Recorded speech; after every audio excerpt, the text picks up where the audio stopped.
We took the trip of a lifetime to Yellowstone National Park, and we're so excited to share this adventure with you. If you have low vision or limited mobility, or just want to learn how to make the most of your Yellowstone experience, keep watching. And we'll show you how we spent 3 amazing days in Yellowstone.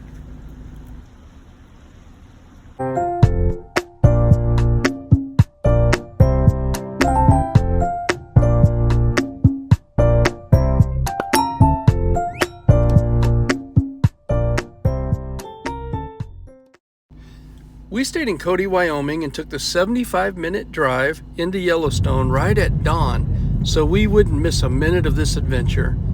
Even the drive in was exciting as we went through mountain tunnels and alongside the Buffalo Bill Reservoir. Something to consider when planning your trip is that the Wi-Fi is very spotty inside the park.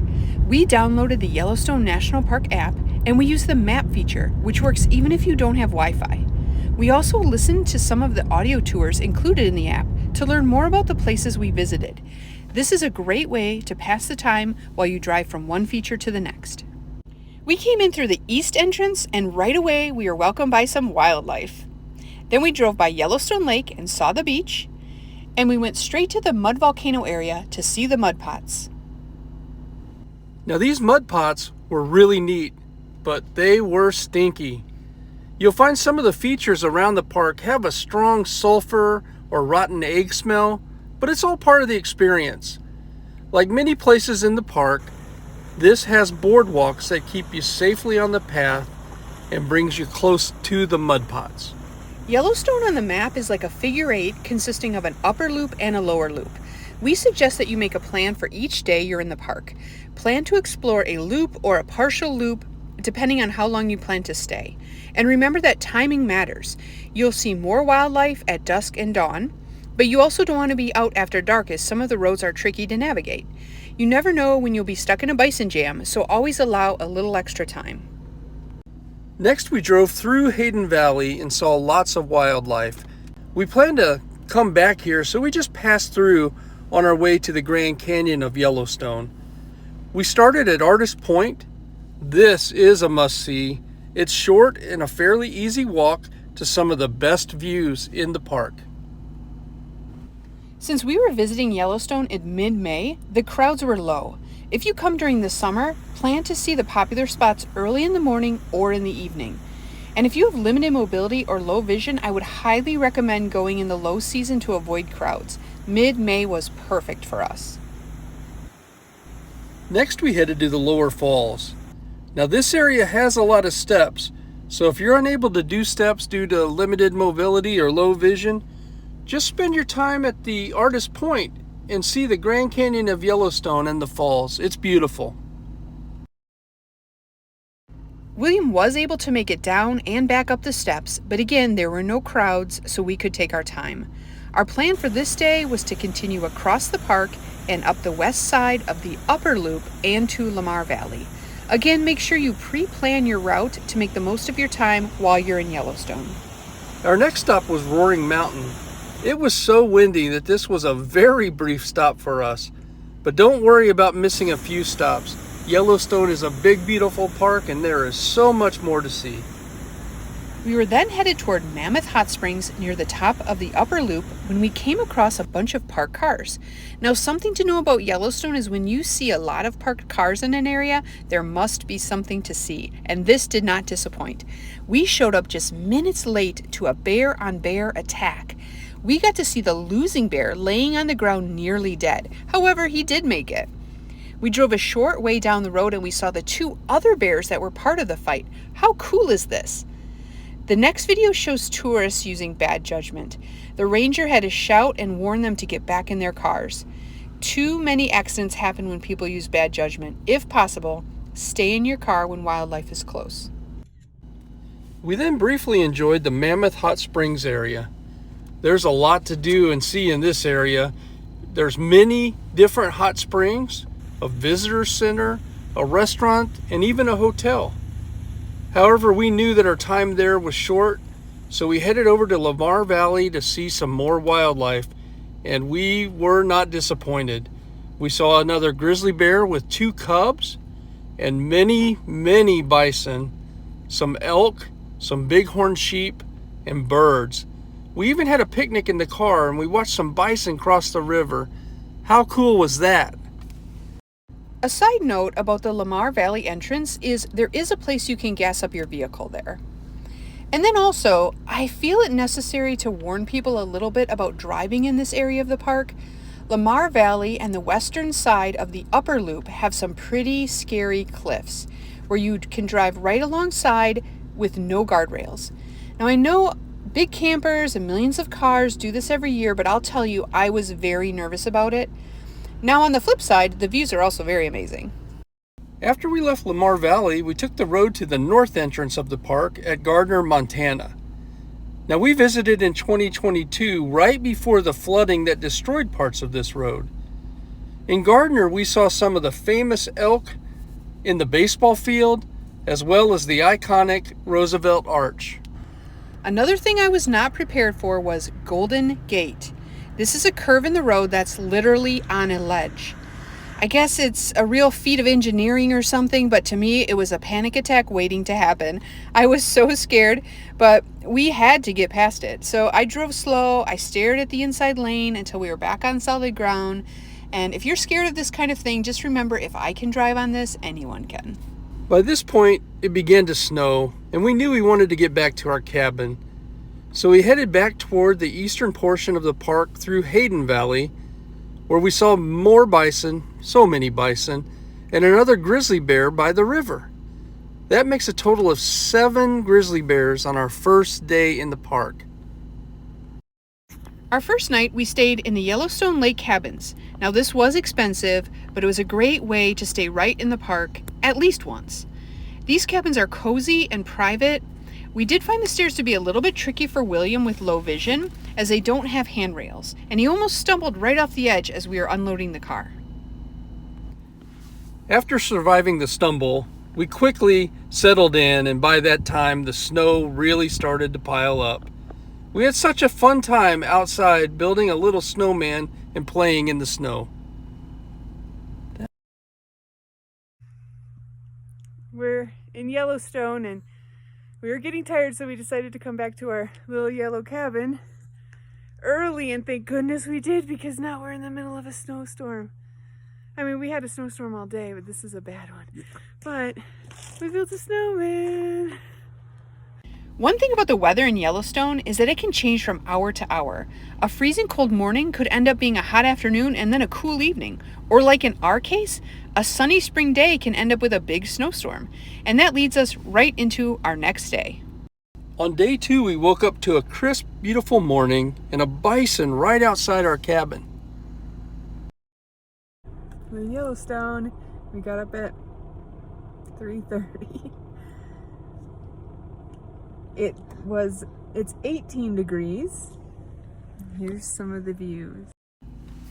We took off with a plan to explore the western lower loop, but quickly found that the weather had different plans. The clear, crisp morning turned into a dense fog, and we found ourselves parking in Hayden Valley for about an hour with no visibility. Once we were back on the road, we headed straight to the Norris Geyser Basin area to walk around the springs and the geysers. These are so fascinating. It's so hard to comprehend that different beautiful colors are caused by different microorganisms, some of which thrive in hot water. Some of these springs and geysers are near the boiling point. Of course, this is another reason why everyone should stay on the boardwalks and avoid getting too close to any of the features at Yellowstone. Now remember, we're only showing you our 3 days in Yellowstone. Some things we didn't get to see and do include camping, fishing, hiking, boating, the eastern loop due to some closures, and we didn't have time to explore all the geysers, hot springs, and mud pots. When planning your trip, be sure and pick the features that are most important to you. After the Norris Geyser Basin, we headed down the road for a quick stop at Gibbon Falls. We then went to the area of the famous Grand Prismatic Spring. You may notice from this picture that it is quite a walk to get up to all of these hot springs. It is entirely safe boardwalks, but be prepared if you have limited mobility that it's going to be quite a walk. One thing to note about Yellowstone is that some areas are closed from time to time for construction or other reasons. During our time, we were only able to see Grand Prismatic Springs from the ground level. We were not able to see all the color variations because it's just too large to see it all from the ground.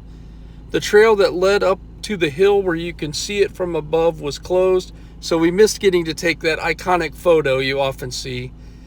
However, you can see that there were so many other beautiful springs around this area that we still thoroughly enjoyed our time here. If you come to Yellowstone during a busy time, I would suggest coming to this area very early in the morning or later in the evening because it does get quite busy. And even though we were here in the off season, we had a hard time finding parking at 10 a.m. And as we left, there was a line of cars forming. Our next stop was Old Faithful in the Upper Geyser Basin. Old Faithful is a geyser that erupts about every 90 minutes and erupts thousands of gallons of water into the sky. It's amazing to see. It's fairly predictable, so you can find out when it's expected to erupt. You can then plan by grabbing a seat in the grandstands and sit and wait for this wonder of nature. After that, we took the boardwalk to the Upper Geyser Basin. As a side note about the boardwalks, many of them are wonderful and they keep you away from dangers. However, there are many that do not have handrails, so a person with low vision may find it a bit tricky to navigate these. We would suggest holding someone's arm or their hand or making sure that you have your white cane with you. There is much to explore in the Upper Geyser Basin, along with miles of trails. We love seeing these beautiful blue and bubbling hot springs. We then took a short boardwalk trail and made our way back to the Old Faithful Lodge. This is really unique and definitely a place to check out. However, I found this to be a little bit dark and hard to navigate with my low vision, but there were many comfortable couches and places to sit. This next part is something I highly recommend. We took a 40-minute drive to the city of West Yellowstone, had some lunch, which included a bison burrito and a bison burger, and then we drove down the road about 5 minutes or so, just so we could say we were in Idaho, and then we checked into our hotel. We took a short nap, and then we headed back to the park, refreshed and ready to take in more sights. This gave us a great break and kept us from fighting any midday crowds. The remainder of our day was quiet and peaceful. We hardly saw another person. We enjoyed Biscuit Basin and the fountain paint pot area. We absolutely loved the beautiful blue pools and small geysers. We sat on benches and watched the sun fall behind the hills. The shadows made for such a beautiful, peaceful setting and lots of great photographs, almost like our own personal Yellowstone experience. This is exactly why we recommend going in the low season. We reflected on all the wildlife we had seen so far, including 7 grizzly bears, hundreds of bison, elk, bighorn sheep, lots of birds, but sadly, no wolves and no black bears, and no moose yet. You're going to have to check out our Grand Tetons video if you want to find out about the moose. I especially loved the geysers and was amazed as we drove by acres and acres of steaming land.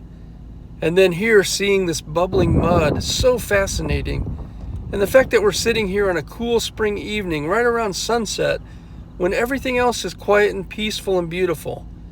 This is definitely one of the best places we visited in the park. If I have to pick a favorite memory from visiting Yellowstone National Park, it would be this next one. We left the park for the evening, heading toward the town of West Yellowstone, and we got stuck in a bison jam for about an hour. We watched bison after bison with babies trailing behind, hundreds just passing inches from our car. It was scary and exciting and awe-inspiring. This was all taking place along the river in the shadows of the sunset. What a wonderful memory that we will not soon forget. Day 3, and wouldn't you know it, our day started with another bison jam. This particular herd led us up the road and over the bridge. This is a great reminder to always plan extra time when driving around Yellowstone. You never know what it could be. A bison jam, a fallen tree, a bear fight like we had in day 1. You just never know. but thankfully there are always beautiful views to take in while you wait.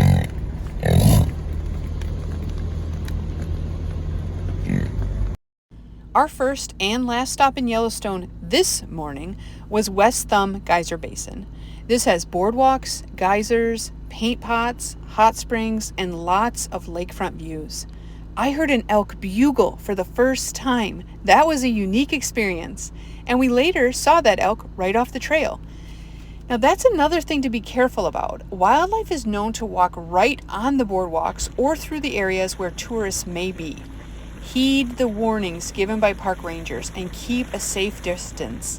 Many people have been badly injured or lost their lives in the park due to animal encounters. Since we visited West Thumb early in the morning, we didn't meet any crowds and we took our time enjoying all the interesting features. And since it was our 10th wedding anniversary trip, we decided to get a little bit cute by the hot springs.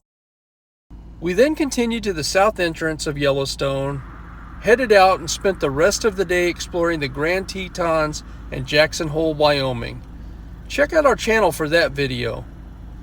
The next day, we had to come back through Yellowstone. We went past the lake and then stopped at the fishing bridge. We both thought it was funny that our very last sight in the park was a bison on the beach.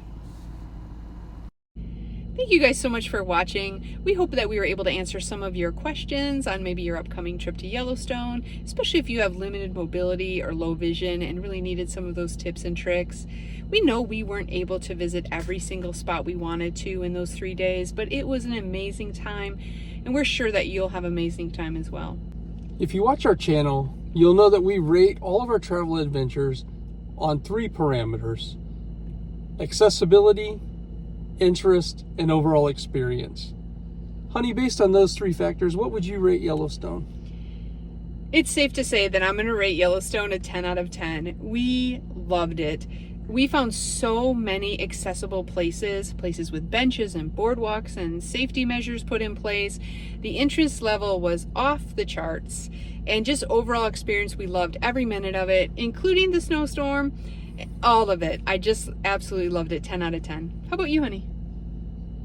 I'm going to rate it high, maybe not quite that high, and I'll tell you why. I'll give it a 9.5 out of 10.